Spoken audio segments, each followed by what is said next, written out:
Hello everyone, welcome back to Dragonfly Engineering. So this week we're going to continue the automated hole punch in place process by making a hole punching stand. So this block of aluminum here, this assembly, is an old abandoned project from several years ago. And this block has 4 air pistons in it, which I'm hooking up with air here to show how you can eject or push up a clamp for the material that you're cutting. And this white disc, or that white sheet, is a cutting board. This aluminum frame on top, which goes in those linear slide bearings, is the clamp that holds down the material. And then here's the hole punch that we EDM'd in the last process. So that's some paper or material to punch. The air ram is going to be in a single location, but we want to cut out a bunch of holes in our stock material here. We need to stack this entire assembly up on these linear bearings here and do an X and Y indexing of the different hole punch locations. All of this will be, the actuation of all of this structure is going to be accommodated by these servo axis linear actuation kits that I got on Amazon. So stepper motor, bearings, and then this is a bearing block for this ball screw lead screw. So yeah, so the mission today is to do all of this as cheaply and as quickly as possible. So we're going to, let me take this guy off. So our first stage stack is going to have our lead screw, our way bearings, and then our stepper motor down here at the end with a coupler, and these couplers can flex, and then this coupler and motor connect together, and all of this is gonna come together kind of like that for the first stage, and then we're going to do the same thing for the cross slide. Hello everyone, it's Dave from the post-editing future. There's a whole lot of information that I'm going to throw at you, from CAD to CAM, toolpath generation, to machining and assembly of this XY stage. So I figured the most efficient way to do this is to do like a high-speed data download, kind of like what they do on the Matrix. So strap in and stay tuned. This will feel a little weird.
Here we're going to face off the edge of the secondary stage plate. This is where the second stepper motor and lead screw are going to mount to.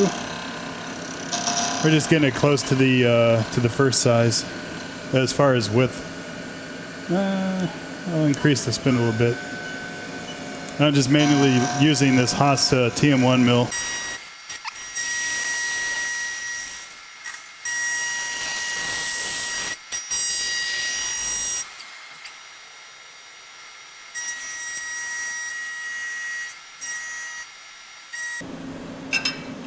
This stock is a little shorter than the first one, but I'm kind of stuck with what I have on hand, given the quarantine situation that we are currently in. So we'll make the best of it.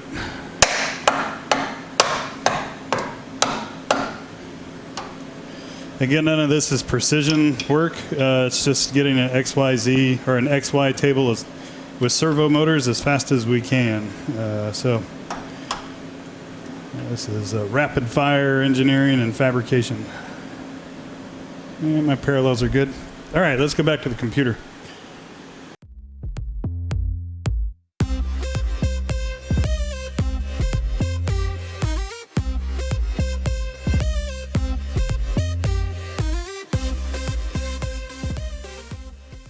All right, so we'll hit cycle start now.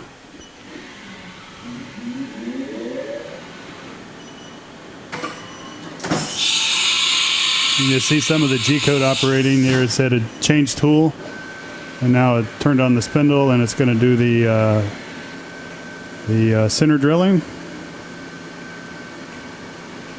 and advances to the next center drill.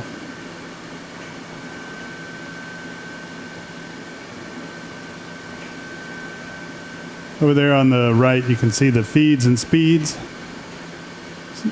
Feed of 75 millimeters or 3 inches per minute. And 1500 RPM.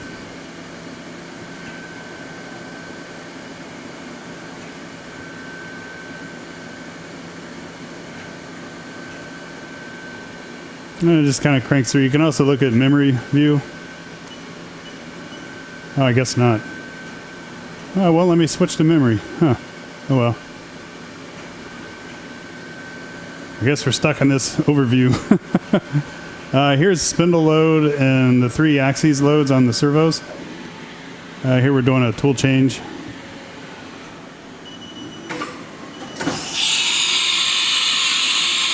Here's the drill, which is tool number 4. And then here we go. I'll probably have to turn on the coolant on this one.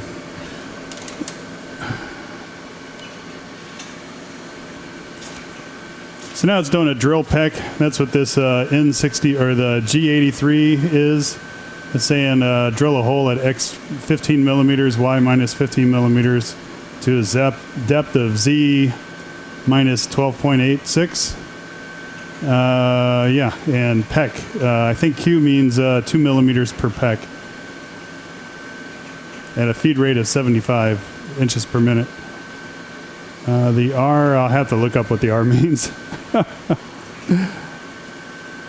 Maybe R is 3 millimeters above the stock. I don't remember now. Anyway, that gives all the commands for drill pecking. So it should do this 7 pecks per hole. I like to be safe when I'm CNC milling because usually you walk away.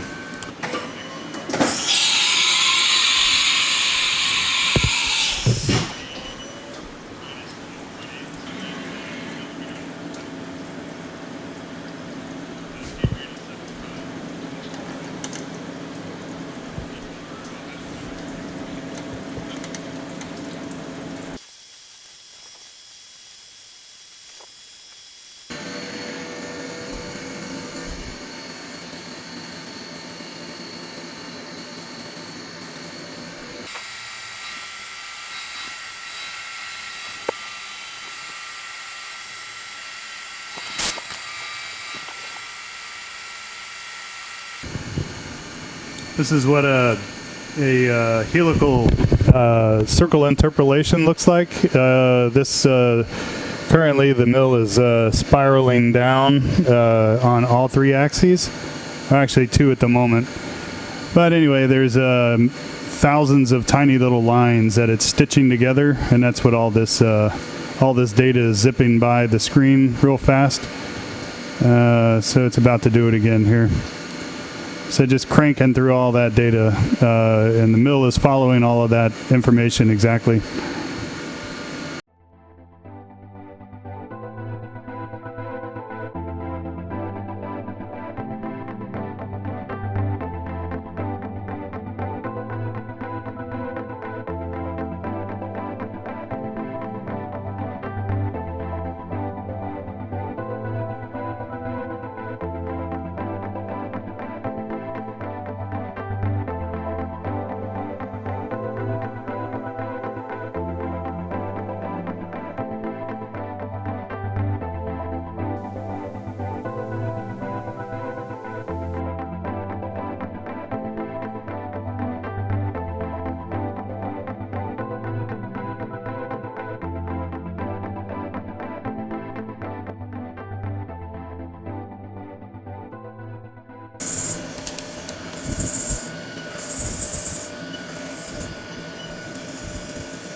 Okay, we got the first round of machining done on these primary plates here.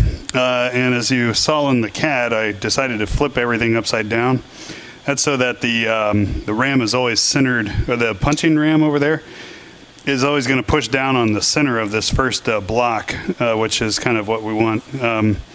If we had the situation where the block, this bearing block is over here and the ram is pushing here, then we're going to be bending or putting moment on our block. So it's better to center the force right on our bearings.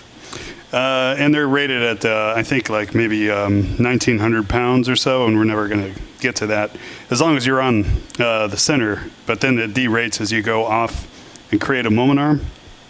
Cut off hex key for an M4 socket cap head. And then we'll use this torque limiter to screw this stuff in.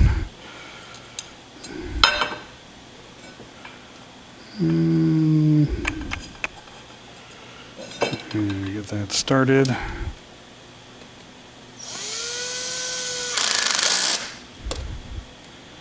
It's actually tight.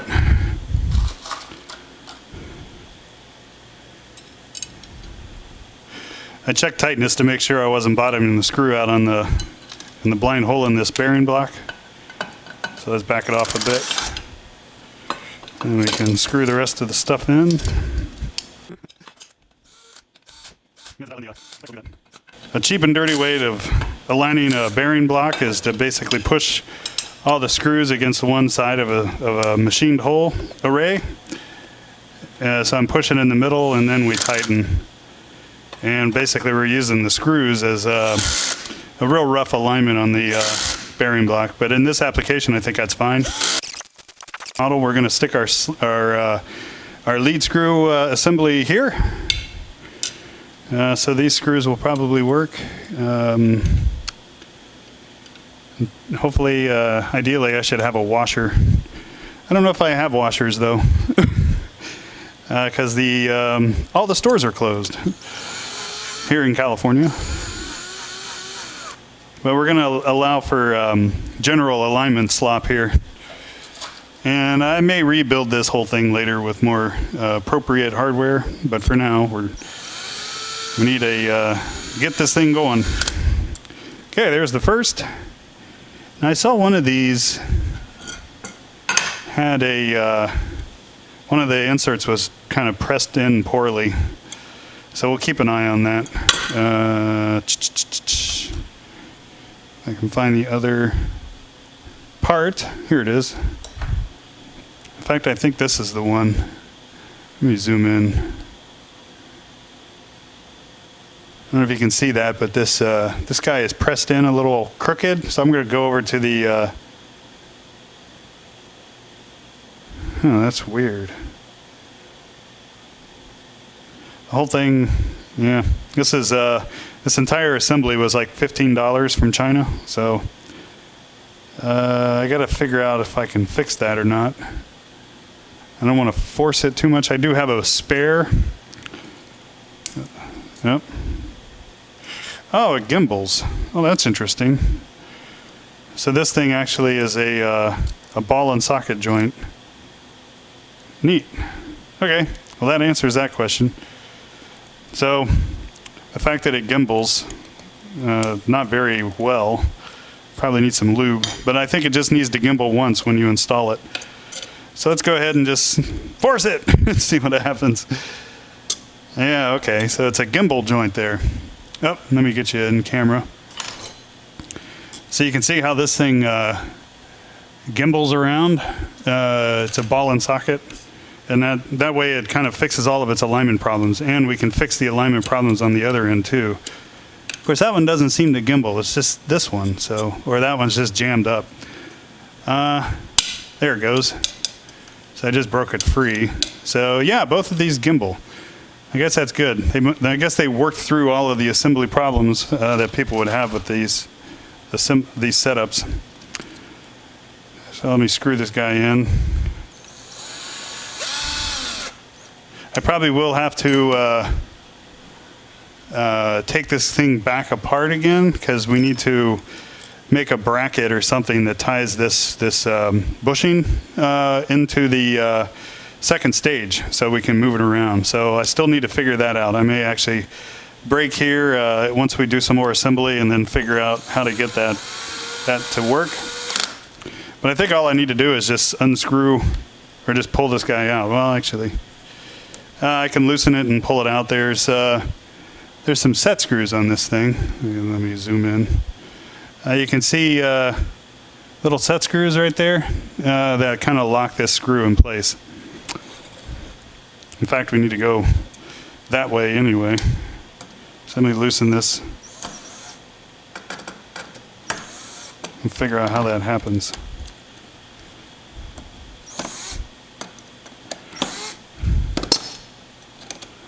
There. Okay. I think I'll leave that loose for now for assembly purposes. Okay, now the next thing is our NEMA 17 motor. Let me zoom back out. And this guy bolts onto here with the supplied bracket. So the connector we want to have pointing up, I would think. These slots actually go underneath the plate, and hopefully we actually align well. Oh yeah, we go way out here. Okay, that's good.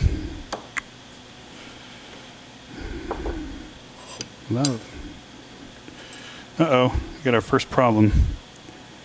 I made the spacing too far apart because there's a gusset here, which I may break off, and it prevents me from getting the bracket underneath to get the motor in place. And we got good vertical alignment, reasonably good vertical alignment there. I may wind up putting washers under these, or easier to put washers underneath the bracket. But I may actually bust off these spot welded parts here so that I get better fit, so I don't have to remachine. It still won't line up actually, or we'll just go with 2 screws from now, and I will probably hand drill it later. All right, I found some washers. They're probably inch standard, but that's fine. They'll overlap. So let's go ahead and screw this thing in place.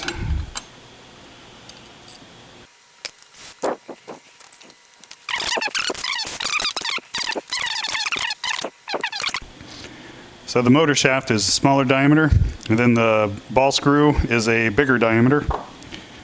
And this all came in a kit, so we know it's going to work. I don't think there's going to be a lot of forces, and this motor doesn't generate too much, but you amplify force by the screw mechanical advantage.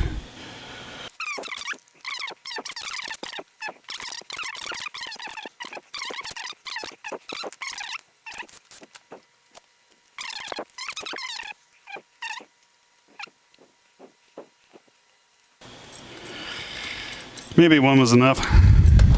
Okay, so I'm going to try to pre-align this bracket and then tighten it down against those little triangular gussets. And it didn't work. I guess it's working. Okay, we can keep doing this until we get good alignment, or good enough alignment. So that should work. It's probably still pushing up a bit. This is the box that had the motor in it, all of the hardware. Oh, in fact, those are the wire that plugs in right here. And then this is the amplifier for the motor itself. This guy, even this quality made, it's got a dent there. But yeah, this amplifier is going to run this motor with this wire harness here, which we'll hook up later.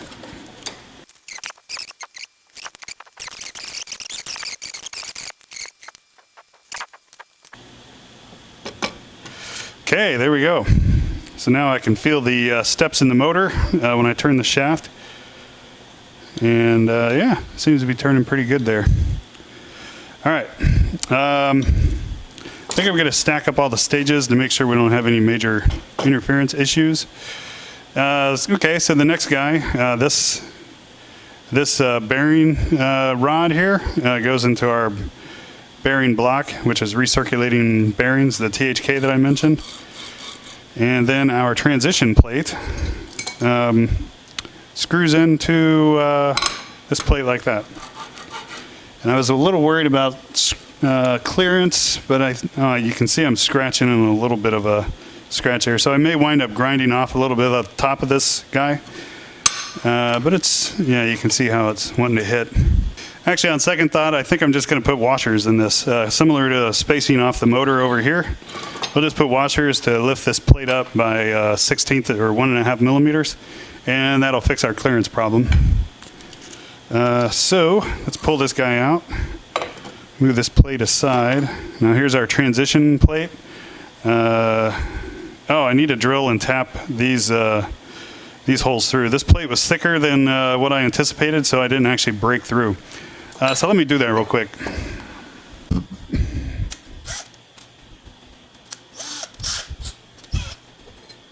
I don't think there's much material left. There we go. Okay. So I think, let's see, I need to decide. Well, I guess it's symmetric, so this rail is going to be offset one way or the other. This way. Okay, we could probably use, these are the screws provided by the stepper motor company. So let's go ahead and stick our little driver, our cutoff hex key in, and set the ratchet, and then drive this thing home. There's one.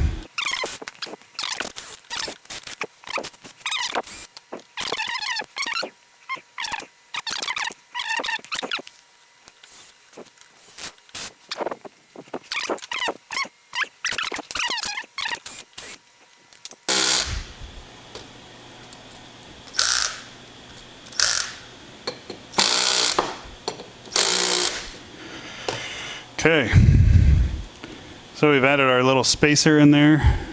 Oh, there we go. So that we stand off and we're going to clear this guy. So we can go ahead and line this thing up, stick it in there.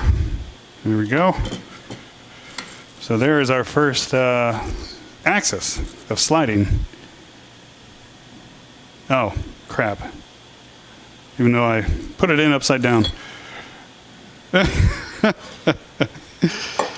was almost our first axis. So we use our screws here. And go ahead and screw this thing in.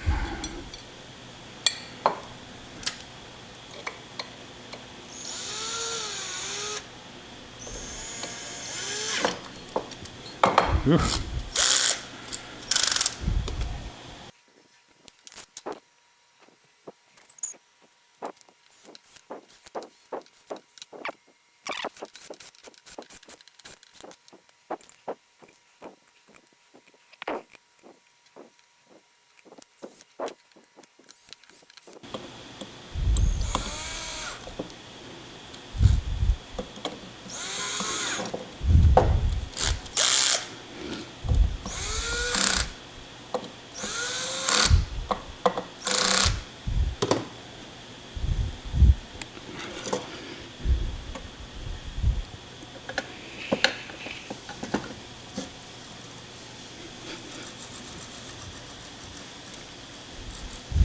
So now we got our screws that go in like this.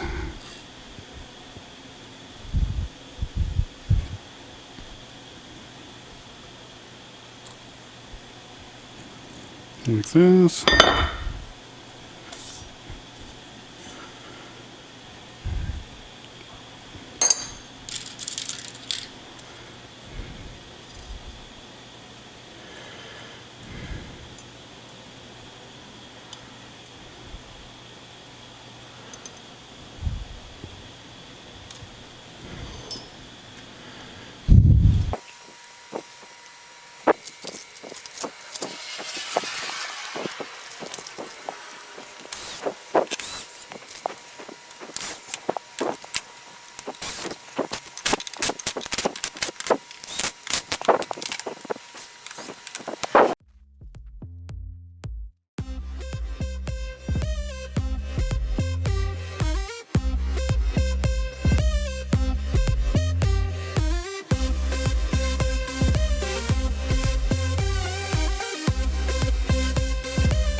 Okay, so these should be the final two parts for this first round of XYZ stage build. So let's go ahead and hit the start button here. And select the right program.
One trick at hand drilling is to drill one hole and tap it and put the screw in so that you know that your second hole and tap and thread will actually make it home.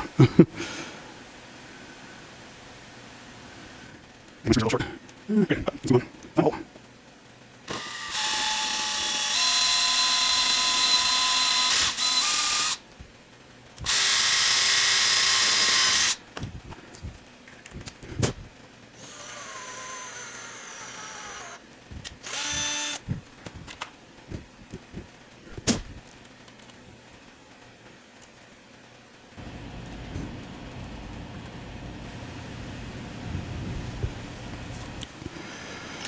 Okay, and with that, I think we're done for this week, making our XY stage. Next week, we're going to integrate the Arduino controls to the stepper motors. You can see how we're moving here. And integrate all of this onto a table with a robot to punch out holes with the air press that we worked on and the hole punch that we worked on in previous episodes. So stay tuned to next week, and we'll keep cranking on this project. All right, bye.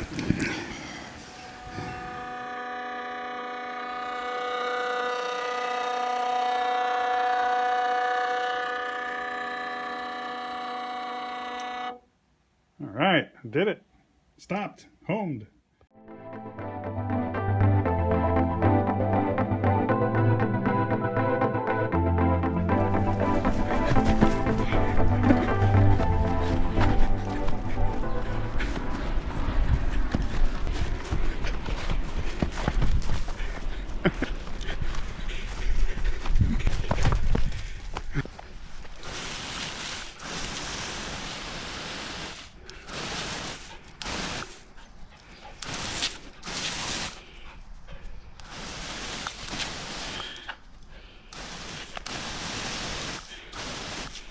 De-muddy the dog.